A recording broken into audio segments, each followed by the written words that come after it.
denuncias que son importantes, creo yo, temas que son pues preocupantes, urgentes, Daniel.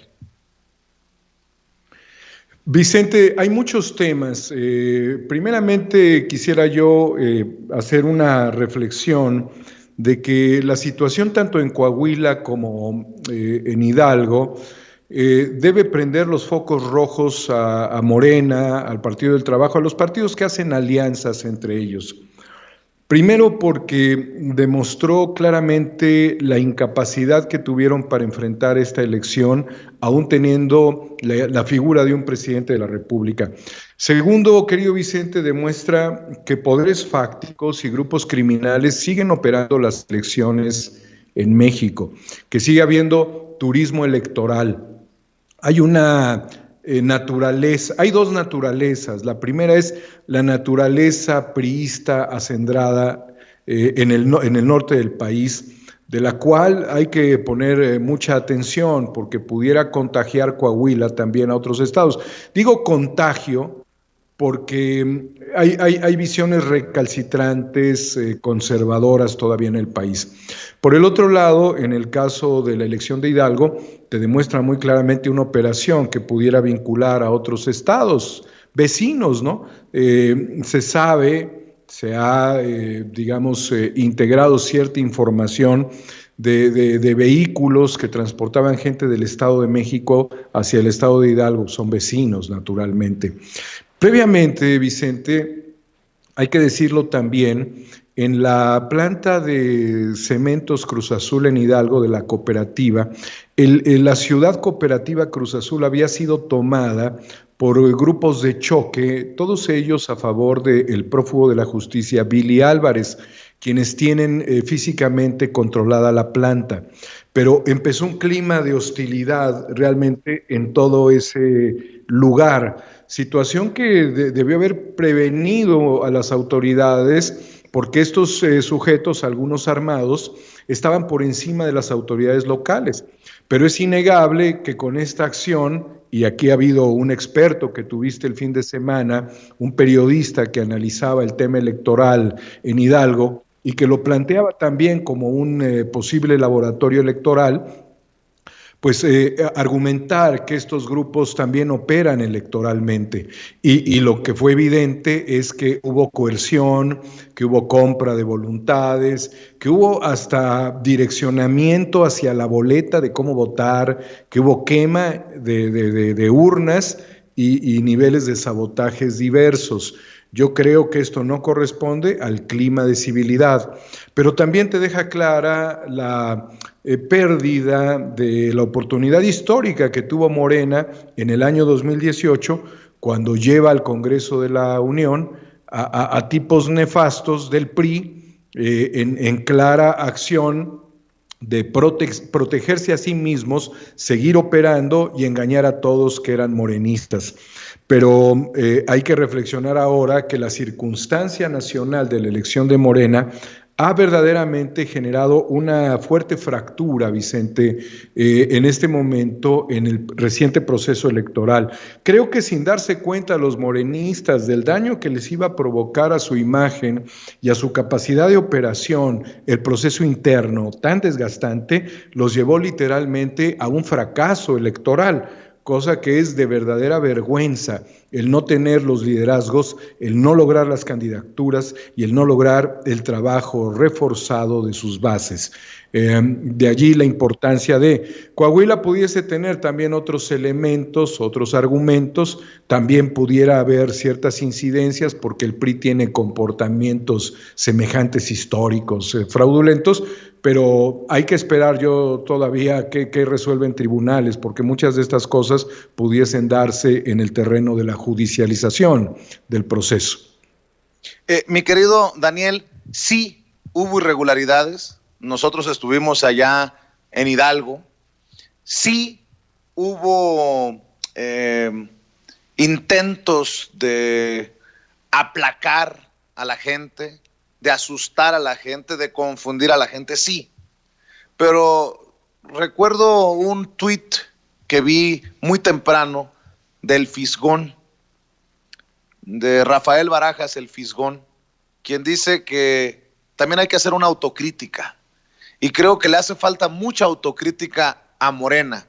Un Morena todavía dirigido interinamente por Alfonso Ramírez Cuellar, que acusa de fraude, acusa de todo lo malo, que no estoy diciendo que no pasó en ciertos niveles, como dices tú, pero que no asume una autocrítica porque la gente, por lo menos en Hidalgo, estaba confundida por la asignación de candidaturas a personajes panistas, priistas y algunos miembros del grupo Universidad de Gerardo Sosa Castellán, hoy en el bote.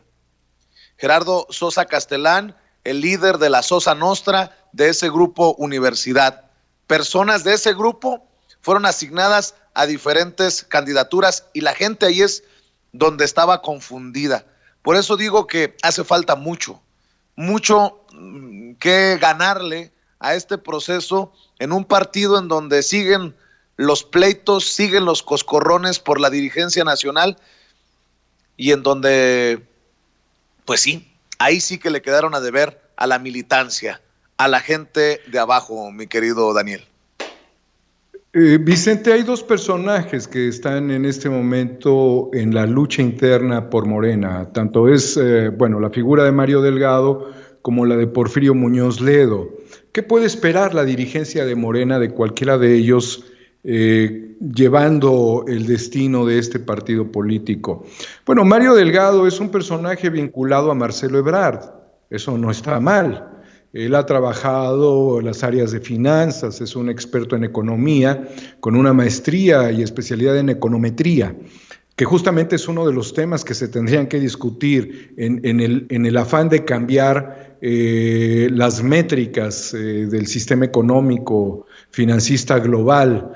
Pero él tiene una formación en el ITAM, es decir, es la escuela de los neoliberales.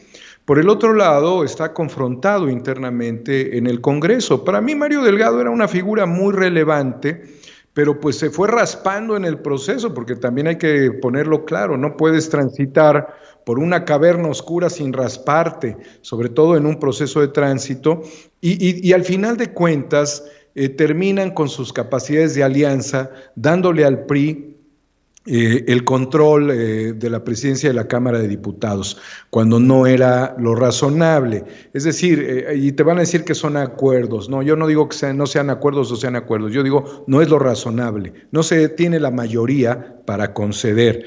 Y por el otro lado está Porfirio Muñoz Ledo. Estábamos engañados desde que pensábamos que Maquiavelo había escrito El Príncipe, querido Vicente. No, Maquiavelo no escribió El Príncipe, lo escribió Porfirio Muñoz Ledo. Porfirio Muñoz Ledo es el hombre con mayor visión política en este país, en una visión de Estado y en una visión de todos los intersticios que hay dentro de la política. Si Porfirio fuese dentista, desde los dientes, desde una muela te operaría el páncreas. O sea, es un tipo que le sabe a todo. Y además, Porfirio no es un hombre de partido, eso es una mentira.